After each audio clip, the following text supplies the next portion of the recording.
Assalamualaikum warahmatullahi wabarakatuh. Perkenalkan, saya Sarah Zahra dengan NIM belakang 041. Di sini saya akan membahas tentang pemberantasan korupsi di Indonesia, mengapa tidak berkelanjutan dan bagaimana strategi yang efektif serta berkeadilan sosial.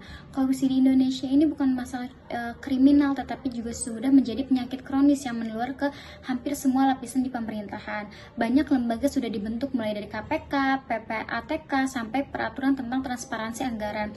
Tapi anehnya, korupsi tetap muncul, bahkan lebih kreatif bentuknya. Ini menunjukkan bahwa persoalan korupsi ini bukan semata karena individu yang tidak jujur, tetapi juga karena sistemnya yang memberi ruang untuk berbuat curang. Kalau kita lihat berita, setiap tahun selalu ada kasus baru, kadang kementerian, kadang di DPR, kadang di pemerintahan daerah. Setelah reformasi pun justru korupsi ini makin menyebar ke daerah lewat proyek-proyek APBD. Jadi dalam presentasi ini saya akan membahas kenapa upaya pemberantasan korupsi di Indonesia tidak berkelanjutan dan bagaimana seharusnya strategi anti korupsi ini bukan hanya keras tetapi juga adil serta sosial yang kultur, serta memberantas korupsi bukan sekadar menangkap orang tetapi juga membangun moral bangsa.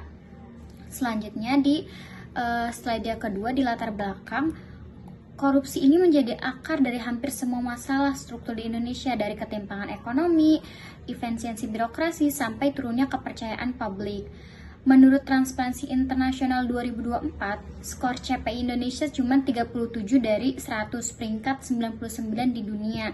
Jadi di bawah negara tetangga seperti Malaysia dan Singapura. Artinya reformasi yang sudah 2 dekade ini berjalan belum cukup kuat untuk menekankan perilaku koruptif.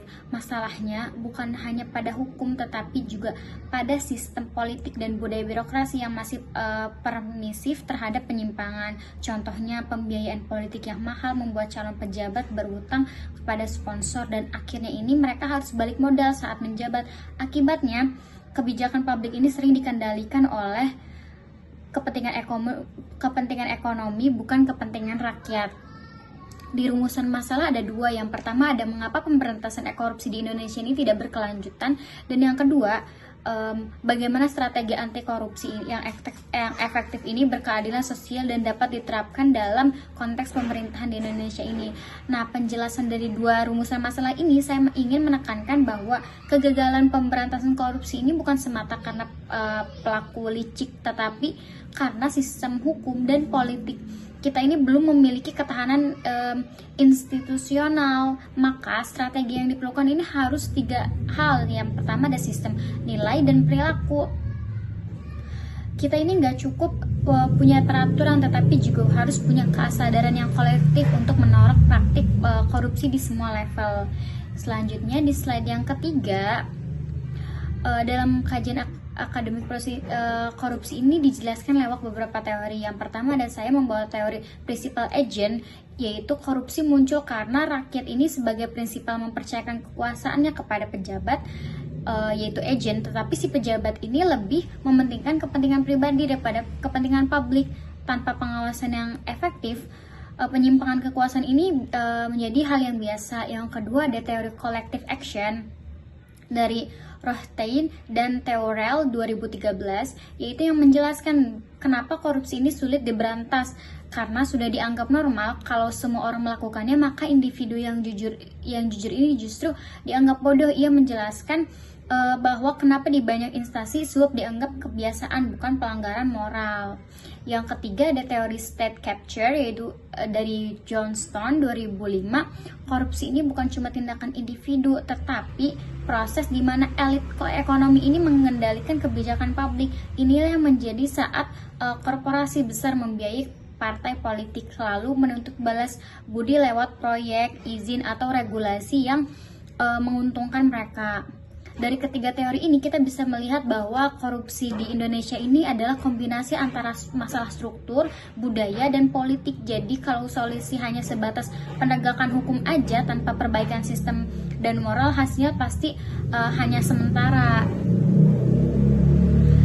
Lalu di slide yang keempat kita lihat kasus yang nyata seperti korupsi EKTP. Ia mencerminkan grand corruption yang melibatkan pejabat tinggi, anggota DPR, dan penguasa. Nilai kerugian negara ini mencapai lebih dari 2,3 triliun. Tapi di sisi lain ada juga petty corruption yang sehari-hari kita temui seperti pungutan liar di pelayanan publik atau proyek fiktif di daerah-daerah. Pola ini menunjukkan dua hal, korupsi bukan hanya vertikal tetapi juga horizontal dari elit sampai level birokratik kecil. Dari penyebab ini ada 3 hal yang utama. Yang pertama ada lemahnya pengawasan dan akuntabilitas, teorinya principal agent, pejabat punya kekuasaan besar tanpa kontrol yang ketat. Yang kedua ada budaya permissive collective action. Yang ketiga ada penangkapan negara oleh oligarki yaitu state capture. Nah, solusi yang efektif harus menyentuh semua aspek. Yang pertama ada kembalikan independen KPK. Setelah revisi UU KPK 2019, lembaga ini kehilangan taring. KPK harus bisa menyadap, menuntut, dan bertindak tanpa campur tangan dari eksekutifnya. Yang kedua ada reformasi politik dan pembiayaan partai. Negara ini harus perlu mendanai partai politik secara transparan agar mereka ini tidak bergantung pada donatur yang besar.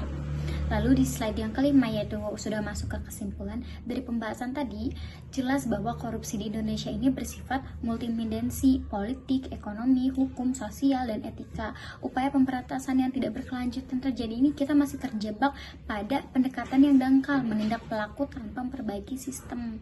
Selama struktur ekonomi politik ini kita masih dikuasai oleh oligarki, hukum bisa dibeli dan budaya permisif tetapi hidup, maka pemberantasan korupsi ini hanya menjadi proyek moral, bukan gerakan perubahan. Strategi kedepannya yang harus berakar pada nilai integritas dan keadilan sosial, pemerintah ini perlu memastikan lembaga penegak hukum benar-benar independen, masyarakat harus aktif mengawasi, dan pendidikan harus menjamin nilai jujur serta tanggung jawab. Sekian dari saya, terima kasih. Assalamualaikum warahmatullahi wabarakatuh.